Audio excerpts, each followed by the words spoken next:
Future जो है, एक चीज समझ लें कि अल्लाह ताला ने ये जो हमें अमेजिंग मशीनरी दी है, software called the brain, how does it work? जब बच्चा पैदा होता है तो वो एक स्पंज की तरह होता है, ठीक है।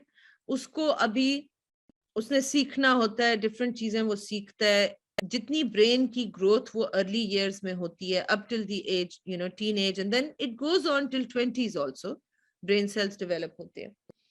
तो जैसा कि मैंने आप लोगों से कहा था कि बिलीफ सिस्टम्स जो हैं, जो सबकॉन्शियस पैटर्निंग है, वो 5 से 7 साल की उम्र तक कंप्लीट हो जाती है, राइट?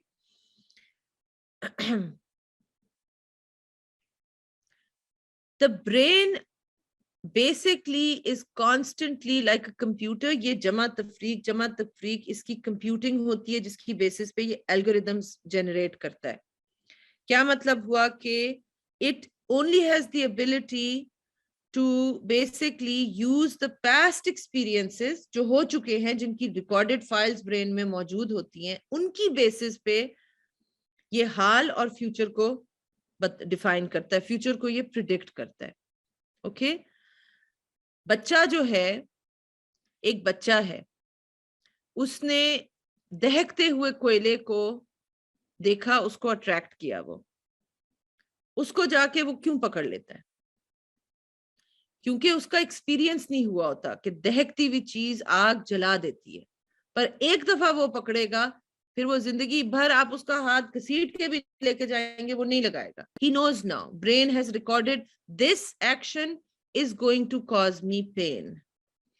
जो बेसिक जो जो हैवानी लेवल पे जो इंसान की जो जिबिल्लत है, जो हमारी नेचर है, वो it is designed, it is programmed to seek pleasure avoid pain. Seek pleasure avoid pain, पूरे का पूरा ह्यूमन बिहेवियर इसी जिबिल्लत के ऊपर है, seek pleasure avoid pen. So when आपकी 5-7 साल की उम्र तक, मैंने आपको बताया था, सबकॉन्शियस पैटर्निंग हो गई, वो सारा कुछ बन गया।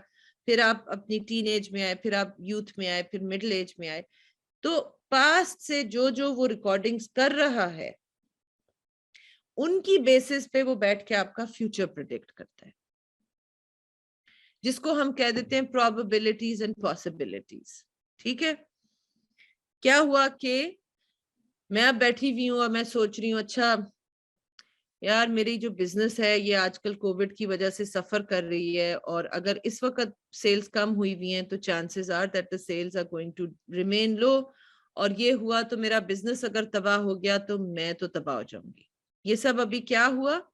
ये पास्ट के एक्सपीरियंसेस पे बेस करके मेरे ब्रेन ने फॉरन फ्यूचर की प्रिडिक्शन की। क्यों? क्योंकि ब्रेन की जॉब जो है वो ये है कि to avoid pain, it is going to create fear in me in order to avoid pain.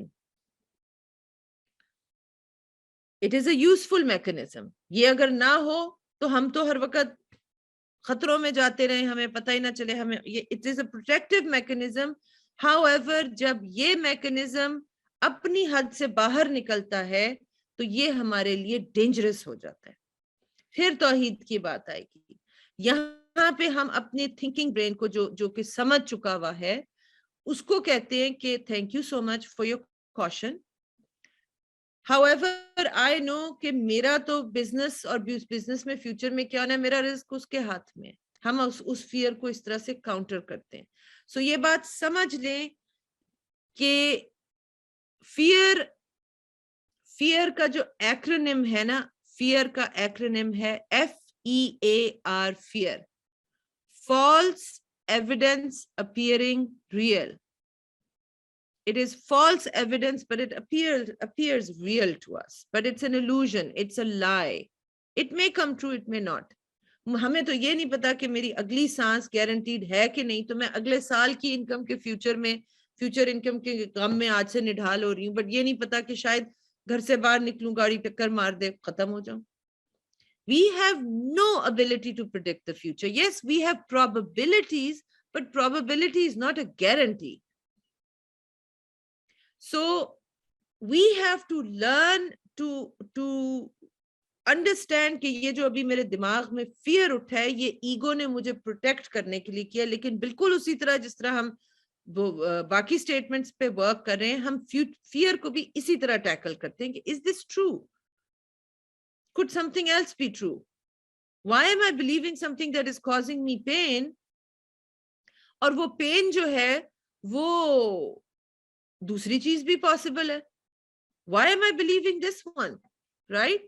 So fear of future is because of false evidence appearing real. There is no predictability of the future. There is some probability, but even that probability is not 100%. So we can if we let go of the fear, हम अगर balance होके सुकून में, जब जब दिमाग balance में होता है ना, तो दिमाग की सोचने की कॉग्निटिव एबिलिटी एक्चुअली बढ़ जाती है। जब इंसान परेशानी में होता है, फियर में होता है, एंजाइटी में होता है, तो एक्चुअली जो ब्रेन की एबिलिटी है कॉग्निटिव, वो कम हो जाती है, बहुत रिड्यूस हो जाती है। इस सिचुएशन में आपकी गलती करने के चांसेस बहुत बढ़ जाते हैं। जब आप सुकून में होते हैं, बिल्कुल आराम से, तो अब तो ये एविडेंस भी मौजूद है कि जब ब्रेन की बेटा वेव्स और थीटा वेव्स उसमें आ जाते हैं, उस स्टेट में, खास तौर पे थीटा ब्रेन वेव स्टेट, तो उसमें you are actually accessing what is called the sixth sense.